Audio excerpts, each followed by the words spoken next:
Hi everyone, welcome back to this YouTube channel.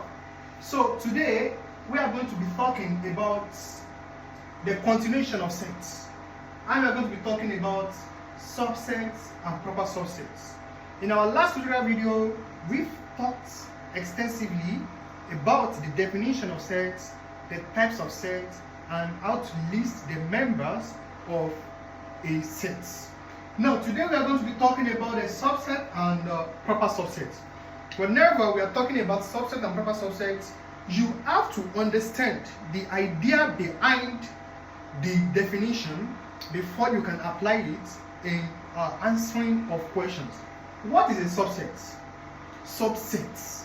Now, whenever we are talking about subsets, let us give an example. Let's say our set A equals to A comma B, and our set B equals to A comma B comma C. So therefore guys, this set A is going to be a subset of this set B because all the elements in set A are found in set B. So this simply means that before a particular set can be a subset of another set, all the elements in that particular set must be found in the other set. So if all the elements of set A can be found in set B, then we are going to say that set A is a subset of set B. And the representation of that is this. A is a subset of set B. So this simply means that whenever you see this sign, it simply represents subsets. So the next thing we are going to talk about now is the proper subset. So guys, let's say set A is equals to 1, 2, 3, and set B is equals to 1, 2, 3, 4, 5.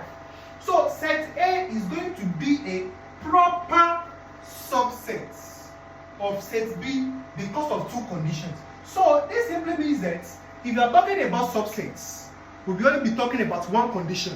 But if you are talking about proper subset, you are going to be talking about two conditions. So before you can talk about proper subset, two conditions must hold. Two conditions must hold. Now, the first condition is that this set A must be a subset of set B. So this simply means that before a given set can be a proper subset of another set, that given set must firstly be a subset of that other set.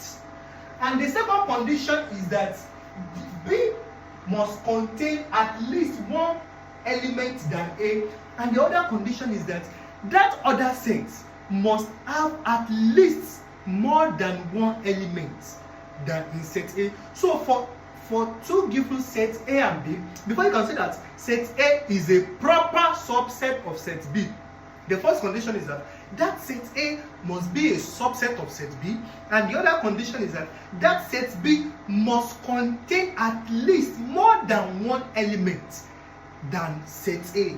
And that is what we are trying to say here. You see that set A is equals to 1, 2, 3, set B is equals to 1, 2, 3, 4, 5. So is set A proper subset of set B? Yes, because firstly, set A is a subset of set B, and secondly, set B contains more than one element, at least one element than set A. So that is the condition for subset and what? Proper subset. Then after that, you have to know all this. You have to know all this. The first thing you have to know is that the first subset of all given sets is an empty set. So this simply means that if they ask you to write the subset of this particular set, the first subset you should write is what? Empty sets. So the first subset of all given sets is what? Empty set. And the second one is that all given set is a subset of itself, but not a proper subset. So all given sets is a subset of itself, but not a proper subset. And the third one is that to determine the number of subsets of a particular set, before you can determine the number of subsets of a particular set, you can use this formula. So where n is the cardinality. So let us look at example of how to calculate the number of subsets of a particular set. So we have a question here. The question is, how many subsets can set A is equals to 1, 2, x as? List them. Whenever they ask you that, how many subsets can a particular set has? Just remember to use the formula. To know the number of subsets, use 2 raised to power n. So therefore, our n is cardinality. N is cardinality, and it's talking about how many elements are found in set A. How many elements are found in set A? That is 3. So n is equals to 3. Therefore, 2 raised to power 3, that's equals to 8. So therefore, this simply means that this set A can have 8 subsets. This set A can have 8 subsets. Then let us list out these 8 subsets. Let us list out these 8 subsets. Number 1, the subsets are number 1. Don't forget that the first subset of all given sets, the first set of all given sets is what? Empty sets. So number 1 is empty sets. Now, once you've written empty sets, the next thing you are going to write now is you're going to be writing out two elements. Sorry, after empty is 1, after 1 is 2, after 2 is 3, after 3 is 4. So once we've written the empty set, the next thing we are going to write out is that we are going to be writing one element out. So the first element here is 1. We are going to open a curly bracket, write it out. That's number 2. Number 3, the other element is 2. Write it out. Number 4, the other one is x. Write it out. So after we've written out one element, then the next thing we are going to do now is that we are going to be combining two elements without repetition. Number 5, let us combine 1, 2. 1, 2. Number 6, let us combine 1, x. 1, x. Number 7, let us combine 2, x. 2, x. So you are going to stop here for two elements because let me put inside the curly bracket. Because 1, 2 is the same as 2, 1. Repetition is not allowed in set theory. So 1, 2 is the same thing as what? 2, 1. So once you've written 1, 2, you must not write 2, 1 again. 1, x is the same thing as x, 1. 2, x is the same thing as what? X, 2. So once we've written it out like this, there is no way again we want to combine two elements again. If you should say you want to combine two elements again after writing this thing, then you are going to be repeating the same thing, and repetition is not allowed. So we are going to 8 subsets. We are already at number 7. So we are now moving on to number 8.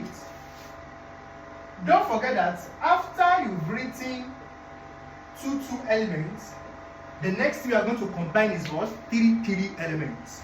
So you just write the 3 elements out. 1, 2, x. So these are the 8 subsets. Because once you've written 1, 2, x, you can't write any other 3 element again. Because 1, 2, x is the same thing as 1, x, 2. It's the same thing as 2, 1, x. Same thing as 2, x, 2. So you must not write anything out again. So these are the 8 subsets of this particular set. Let's look at another example. Example 2. How many subsets can set A equals 1, 2, x, y as? List them. So look at this example. Whenever you are looking for the number of subsets, write solution. Whenever you are looking for the number of subsets, just use 2 raised to power n, where n is equals to 4. You know, for this particular question, we have 1, 2, x, y. So our n is equals to 4 for this particular question. So therefore that will be 2, 4, and that's equals to 16 subsets. So therefore this simply means that this 1, 2, x, y can have how many subsets? 16 good subsets. Then let us list them. The subsets don't forget that whenever you are listing out the subset, the first subset you should write out is the what? Empty set. Then let us write the empty sets. Number 2. Now after we've written the empty set, we will now be writing out single elements and be placing them inside the curly bracket. This is the first element here, 1. Number 3, 2. Number 4, x. Number 5, y. So guys, you see that we've written out each element inside the curly bracket. So we are going to 16 subsets. We are already at number 5. It remains how many, guys? 11. So once we are done writing single element, we are going to be pairing two elements together. Now let's move on to number 6. Number 6. Let's pair 1, 2. 1, 2. Once you pair 1, 2, you must not pair 2, 1 again, because that is repetition and it is not allowed in set theory. Number 7. Let's pair 1, x. 1, x. Once you pair 1, x, you must not pair x, 1 again, because repetition is not allowed in what? Set theory. Number 8. 1, y. Once you pair 1, y, you must not pair y, 1 again, because repetition is not allowed in what? Set theory. So once we are done, then let us move on to the next one, number 9. Let us pair 2, x. 2, x. Once you pair 2, x, you must not pair x, 2 again. Then number 10. Number 10. Let us pair x, y. Wait, 2, y. 2, y. So number 11. Let us pair x, y. X, y. So these are the possible two elements that we can pair together. So since there is no other ways of pairing two elements together again, then we are now going to move on in pairing three elements together. Number 12. 1, 2x. 1, 2, x. When you pair 1, 2, x, you must not pair 1, x2. You must not pair x2, 1. You must not pair x1, 2 again, because that's still the same thing. So number 13. Let us pair 1, 2y. 1, 2, y. Number 14. Let us pair 1xy. 1, x, y.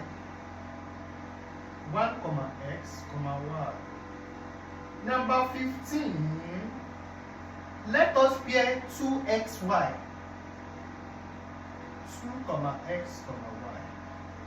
So you will see that there is no other ways we can pair three elements again. There is no other way we can write three elements again. So we are just going to stop here. And don't forget we are going to 16. So once we are done pairing three, then we are going to move on to what? 4 elements. Number 16. That will then be 1, 2, x, y. So guys, these are the 16 subsets that this particular set can ask. So that is how to do it. Then now let's move on to the operations of set, where we are going to talk about intersection, union, disjoint, difference of set, symmetric difference of set, and complement and universal sets.